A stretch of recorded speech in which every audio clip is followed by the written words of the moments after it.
nyo guys kung bakit ako nagtatanggal ng pakpak nila? Kasi lumilipad sila. Alam nyo guys, itong mga pato, pag sumalida ang lipad ng mga yan, matataas guys ang lipad nila. So, yan ang remedy, kaya tinatanggalan ko sila ng pakpak. Kasi, yung isa, lumipad hanggang doon. Pumunta doon guys sa bukid. So, kaya mas ganyan guys, tanggalin natin ang pakpak nila. Hello guys, ngayon today ay maggugupit ako ng mga pakpak nila. Kasi lumilipad sila guys.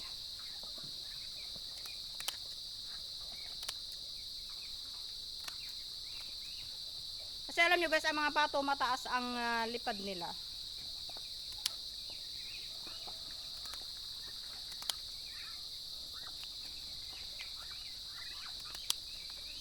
So, tanggalin lang yung dulo, ganyan.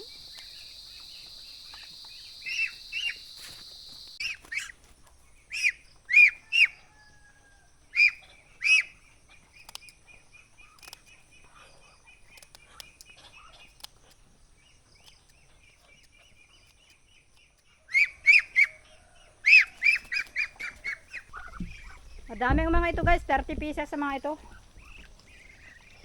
Ito guys ay may lahing gray whistling duck. Alam niyo guys yung mga gray, yung lahi nila yan ang mga whistling duck.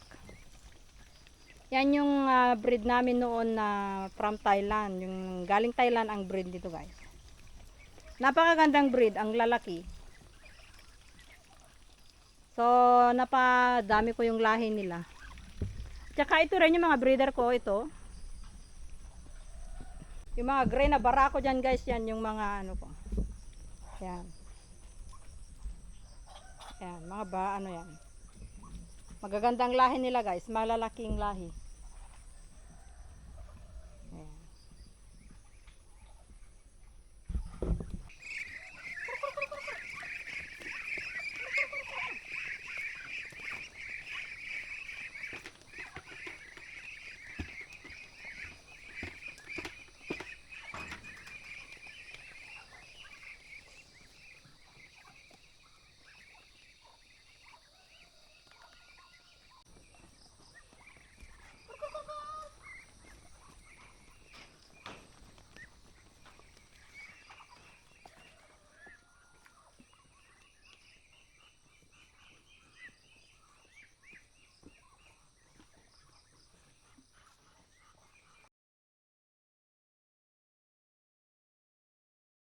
At update naman tayo guys sa aking mga baboy. Ito guys ay yung buntis. Ayan. Ang ano nito guys is pag 80 days na siya. Ayan, malaki na guys. So, ito. Kasi yung isa, nakunan. So, ito na lang ang ano. Dito ako susulit na lang sa ano. Baka sakaling madaming anak ito. Kasi ito guys ay batikan lang nanganganak. Ayan.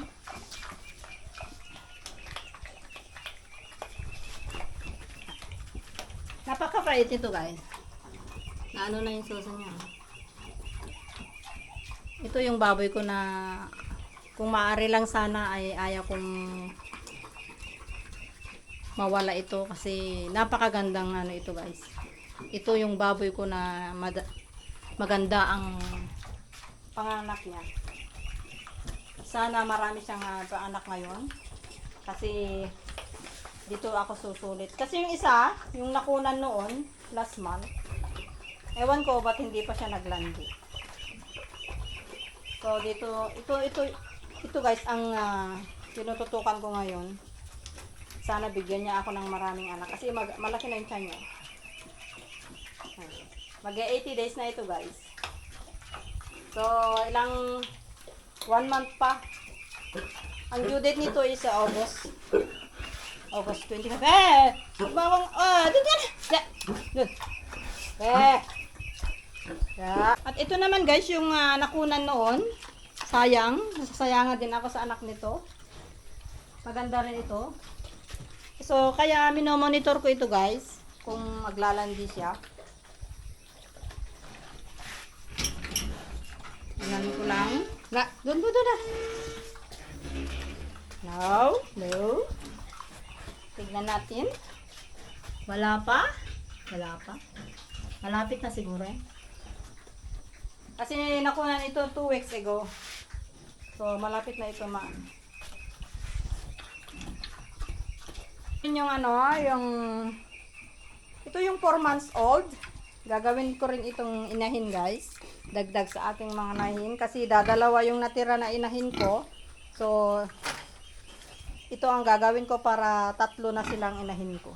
Pero ito 4 months old, magpa 5 months. 4 to 5 months old pa lang ito. Ito yung last na anak ng baboy ko na yan na ang anak is 14. So, nag-separate ako ng isa. So, ito na siya. Maganda ang lahi ng baboy ko guys. Large white at landrace.